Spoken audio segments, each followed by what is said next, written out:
Un viernes más, seguimos en Más de Uno Burgos. Ya saben que gracias al Hospital Recoletas de Burgos, pues resolvemos dudas médicas de distintas especialidades. Hoy nos vamos a meter de lleno en la endocrinología y para ello nos acompaña el doctor Pablo Erguedas Vela. ¿Qué tal? ¿Cómo estás, Pablo?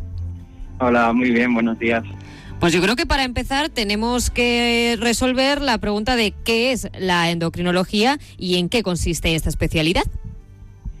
Bueno, a ver, nuestra especialidad se llama endocrinología y nutrición. Son dos campos diferenciados que se complementan y que al final necesitan el uno del otro. La endocrinología trata todo un conjunto de enfermedades que afectan a las glándulas de nuestro organismo. Las glándulas son órganos que fabrican unas sustancias que se llaman hormonas. Estas hormonas salen a la circulación y son capaces de regular la actividad y la función de otros órganos del cuerpo. Podríamos decir que son una especie de mensajeros que viajan por nuestro organismo. Y lo realmente bonito de nuestra especialidad es que, y que la diferencia de otras, es que muy a menudo diagnosticamos problemas hormonales a partir de síntomas o signos que aparecen en otros órganos que nada van a tener que ver con el problema en origen. Podemos diagnosticar, por ejemplo, una alteración del tiroides a raíz de una arritmia cardíaca o un exceso de cortisol por la aparición de hematomas en las extremidades. Y esto es algo que a priori llama bastante la atención a nuestros pacientes cuando hacemos determinadas preguntas en la consulta.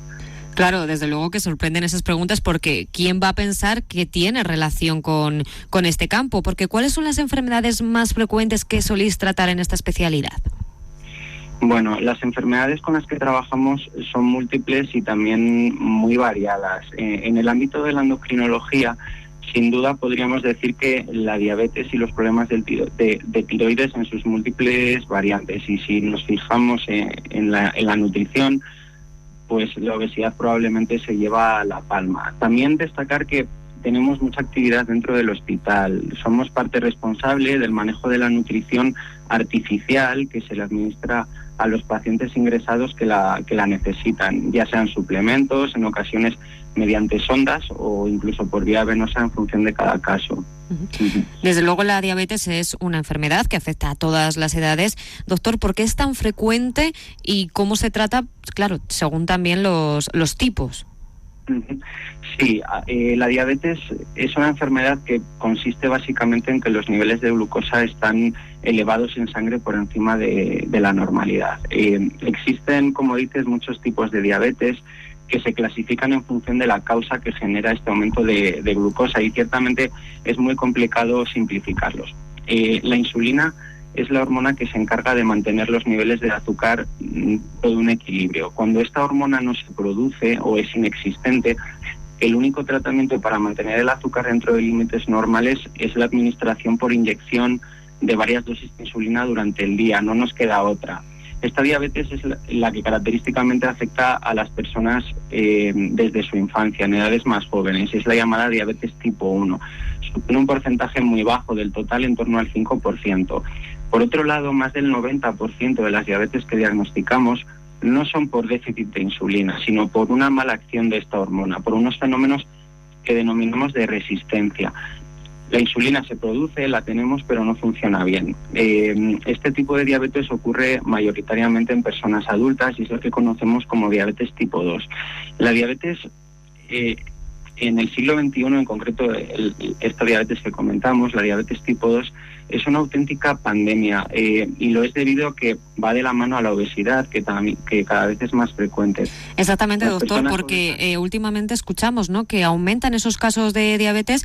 La alimentación tiene que ver también con que, se esté notando esta, sí, como bien dices, la pandemia.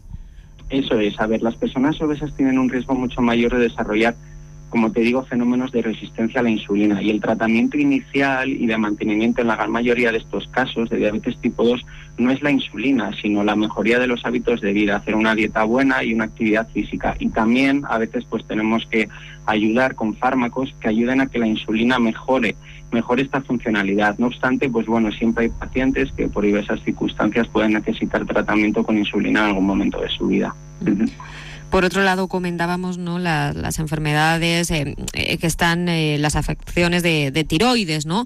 La ganancia de peso es una consecuencia y que preocupa también mucho a las personas que padecen esta enfermedad. Sí.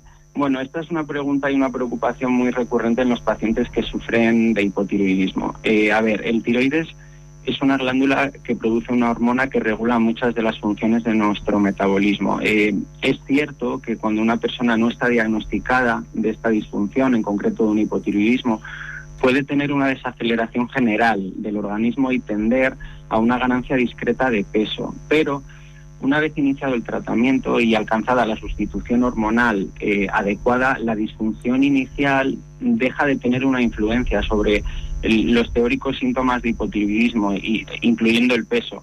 Es decir, antes del diagnóstico puede ejercer cierta influencia, pero una vez detectada la enfermedad e iniciado el tratamiento, deja de tenerla. Uh-huh. Por otro lado, los nódulos del tiroides son motivo de consulta cada vez más recurrentes. ¿Cómo se diagnostican y cómo se tratan también estas entidades? Los nódulos del tiroides son pequeñas formaciones que crecen dentro de esta glándula. Son extremadamente frecuentes, tanto que si nos hacemos al azar una prueba de imagen, una de cada 2 personas, prácticamente el 50% de la población, vamos a tener alguno. Debido a que son tan frecuentes, la forma de diagnóstico principal va a ser la casual, es decir, realizando pruebas diagnósticas que inicialmente no iban encaminadas a su búsqueda, es decir, las encontramos un poco de manera incidental. Únicamente el 2% de los nódulos que evaluamos van a ser un cáncer de tiroides, que es el motivo principal de preocupación de estas personas. La prueba que utilizamos para la evaluación inicialmente es la ecografía y en ocasiones también es necesaria realizar una punción con una aguja fina para la extracción de células de ese nódulo y completar el diagnóstico. Y con respecto al tratamiento, pues bueno, lo más habitual es la vigilancia mediante controles ecográficos. En pocas ocasiones sería necesaria la intervención quirúrgica, que estaría indicada cuando la sospecha de cáncer es razonable y en algunas ocasiones por el propio tamaño de los nódulos que genera molestias a nivel local en el cuello. Uh-huh. Y por otro lado, doctor, en los últimos días estamos leyendo, escuchando y viendo en los medios de comunicación que han aumentado los casos de obesidad infantil como consecuencia de la pandemia, por una mala alimentación, la falta de deporte. Vamos a meternos de lleno en qué es esa hormona del crecimiento y cómo puede afectar a ese déficit de la salud infantil y, por otro lado, esa preocupación, ¿no?, por el aumento de casos de la obesidad infantil. Sí, la hormona del crecimiento es una hormona que se produce en una glándula que encontramos en la base del cráneo que se llama hipófisis. Esta glándula es una especie de ordenador que manda señales a otras glándulas de nuestro organismo y sin un correcto funcionamiento de esta, nuestro tiroides, glándulas suprarrenales o, por ejemplo, nuestros órganos sexuales, entre otros, no funcionarían de manera correcta. El déficit de esta hormona puede ocurrir en cualquier momento de la vida, pero es especialmente relevante cuando lo diagnosticamos en la edad pediátrica, porque es la responsable principal de nuestro crecimiento, no solo para alcanzar una talla normal en altura, sino también para conseguir una composición corporal y maduración ósea adecuados.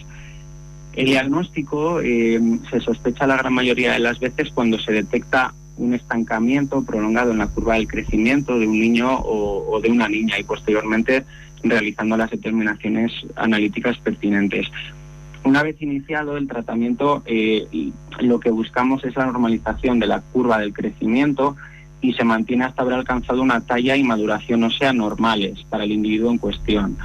El principal problema es un diagnóstico tardío. En caso de que los huesos ya hayan madurado y se hayan cerrado, las placas del crecimiento, queda más bien poco por hacer, la hormona pierde casi toda su efectividad. En la edad adulta, la indicación del tratamiento en caso de que exista un déficit de esta hormona es bastante más controvertido, y esto es porque las funciones dejan de ser tan importantes como en el niño, ya que hemos alcanzado una talla y una composición corporal definitiva. De manera que no siempre es necesario este tratamiento, solo en algunos casos más especiales seleccionados. Uh-huh. Doctor Pablo Herguedas Vela, especialista en endocrinología en el Hospital Recoleta de Burgos, muchísimas gracias por habernos dado todas esas pequeñas anotaciones en esta especialidad. Si alguien tiene alguna duda más o quiere hacerse una revisión, allí le esperáis, ¿verdad, doctor? Eso es, muchas gracias por haberme invitado y espero que hayan quedado claras estas dudas y lo que es nuestra especialidad, sobre todo, que a veces es un poquito desconocida. Muchísimas gracias, doctor Pablo Herguedas.